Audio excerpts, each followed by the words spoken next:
Because the football... Judging by your face, I suggest probably not. Well, I don't think... I mean, He's always like that. look, I think Joe Kinnear's day had come and gone long before he pitched back up at Newcastle. I think it was unfair on him.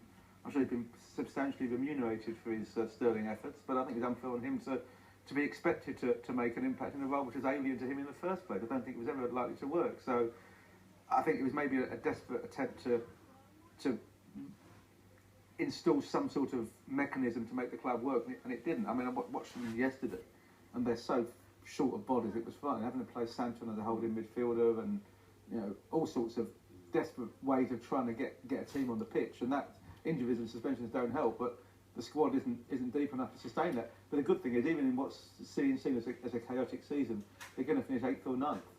It's not that last season they were fighting relegation, and I think there's credit there to Pardew for holding things together in a pretty difficult environment, actually. Do you feel sorry for Pardew though? Because he was only a few weeks ago, I think, before the Arsenal game at St James's Park, when he was talking about, well, if we win this game, we have to start talking ourselves in terms of the Champions League, qualifying for the Champions League.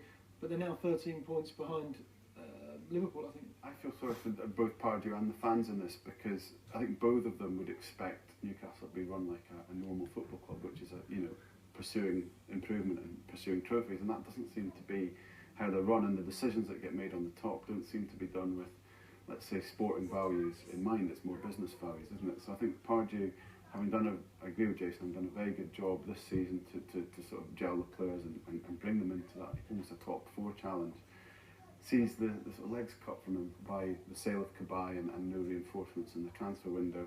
And the fans as well, we know how loyal they are, how much they want to believe that the Geordie nation are going to win something and all that kind of stuff. And just when they've got a good team, things like this happen. They lose people that they idolise. Strange appointments get made, and it all seems to be about the bottom line for Mike Ashley. Unfortunately, he's a businessman, fair enough, but you're asking people to buy into something that really you're not selling. I don't think they're being run to win. On occasions, I think Mike Ashley almost courts unpopular decisions because he thinks that sometimes a counterintuitive measure is what attracts him in business. I think if you look at his business life, he often does things which you wouldn't necessarily expect to a businessman to do, and they work for him.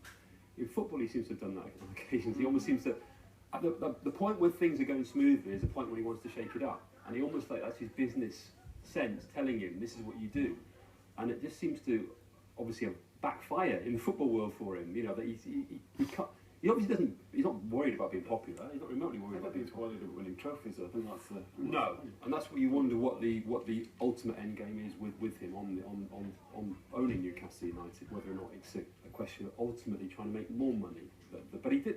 But again, going back, he did a great job in sorting out the balance sheet of the club. I mean, he inherited a horrendous situation again, but he bought them instinctively, didn't he? Because he didn't do his proper due diligence when he bought the club. He wasn't aware of the extent of the debts. He's a really fascinating kind of character in some ways, the way he behaves. Yeah, it's a fascinating club as well. They lost